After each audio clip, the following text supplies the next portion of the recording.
The camera zooms in on Felicia Gross as she stands in the courtroom. She's calm. Too calm. She doesn't shed a tear. Her hands tremble slightly, and she glances nervously at her lawyer. But her eyes are stone cold, betraying nothing. Her 10-year-old son, Jayden Spicer, is dead, and the town of Jackson, Kentucky, wants answers. But the question haunting everyone is, did she kill him? For a week, Felicia had the town's sympathy. But that sympathy was slipping away, unraveling with each passing moment. Was this a mother who had lost her child, or a woman hiding a dark, dangerous secret? Before we dive in, don't forget to show your support. Hit that subscribe button, give the video a like, and stay active as we explore this tragic story. It all began one fateful morning in Jackson, Kentucky. A small, tight-knit community nestled outside of Lexington, where life was supposed to be simple, untouched by the horrors of crime. But on that morning, Felicia Gross called the police. Her 10-year-old son, Jayden Spicer, was missing. Felicia and her husband, Jayden's stepfather, reported him missing around 9:30 a.m. They said that Jayden had been there the night before, safe in his bed. But when they woke up, he was gone. No signs of a struggle, no clues to explain what had happened. Felicia was frantic, at least, that's what she seemed. She appeared on the news, her voice trembling as she begged for help in finding her son. She was a mother in distress, but even through the tears, something felt wrong. Her behavior, her lack of urgency, made people question if she was as devastated as she claimed to be. In her handwritten letter, she begged, "We love Jayden and want him safe at home. Please, if anybody sees my son, Jayden Spicer, please report it to the Jackson Police Department. Thank you. We love him very much. Do the right thing. Call the police. Please pray for us." But was she really praying for him?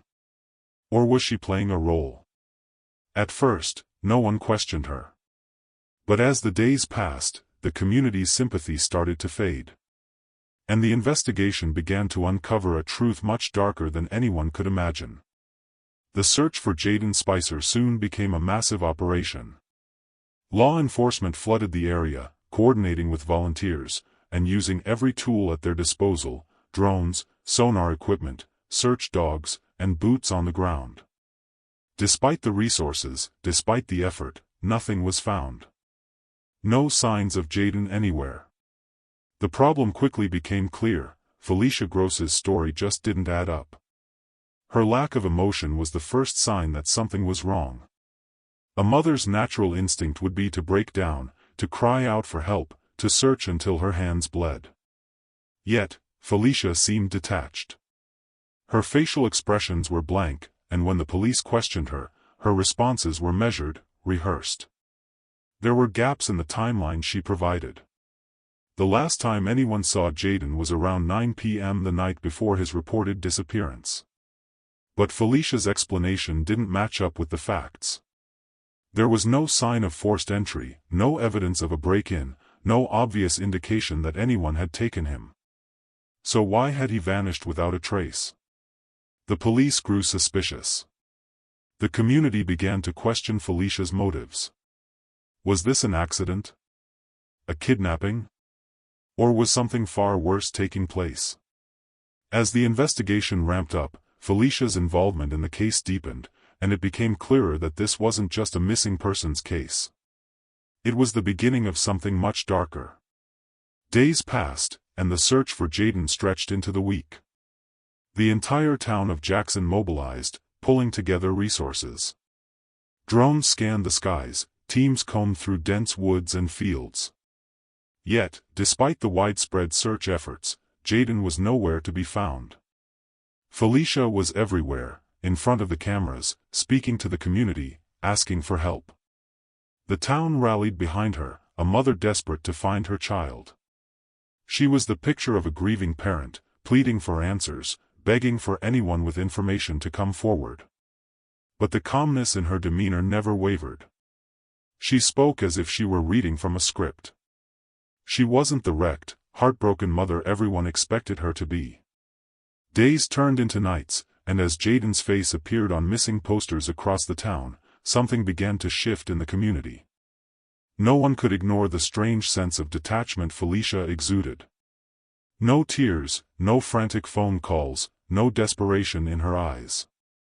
Then, after a week of searching, the authorities made a shocking discovery. At approximately 3 p.m., Jayden's body was found buried in a shallow grave in a wooded area nearly 30 minutes away from his home.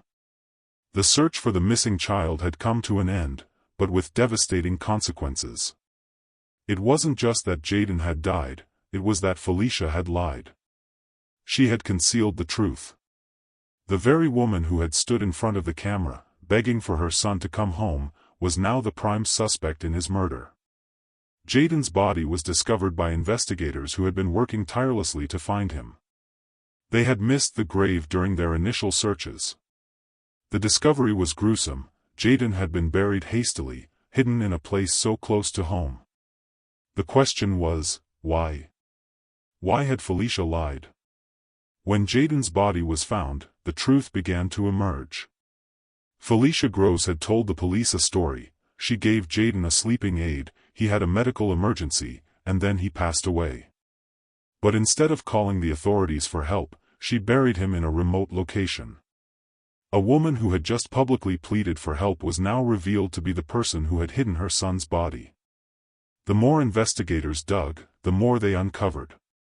It wasn't just the lying about Jayden's disappearance, it was the manipulation. Felicia had coached her other children, making them repeat the same false timeline she had given to the police. She had not only lied about Jayden's disappearance, but she had also conspired with her own family members to make sure they told the same lies. The emotional peak came when Felicia's cold, emotionless demeanor was on full display in court.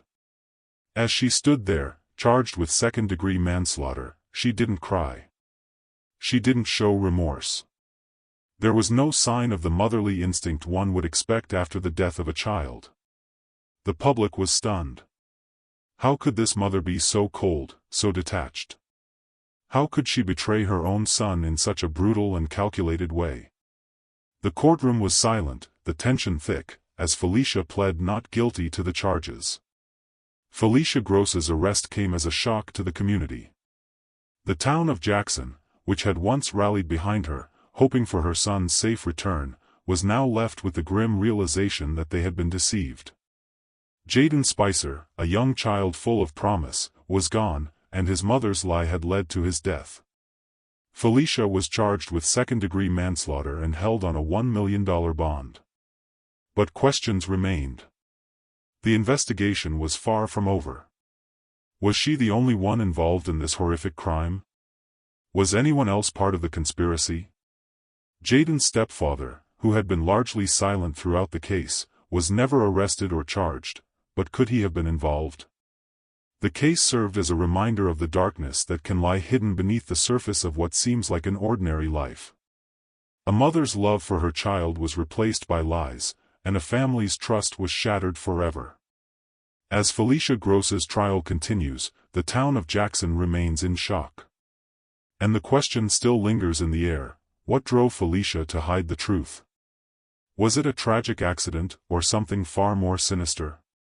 Thanks for sticking with us through this story. Make sure to hit that subscribe button, give the video a like, and drop your thoughts in the comments below. Stay tuned for more gripping true crime stories, and don't forget to hit the notification bell so you never miss one.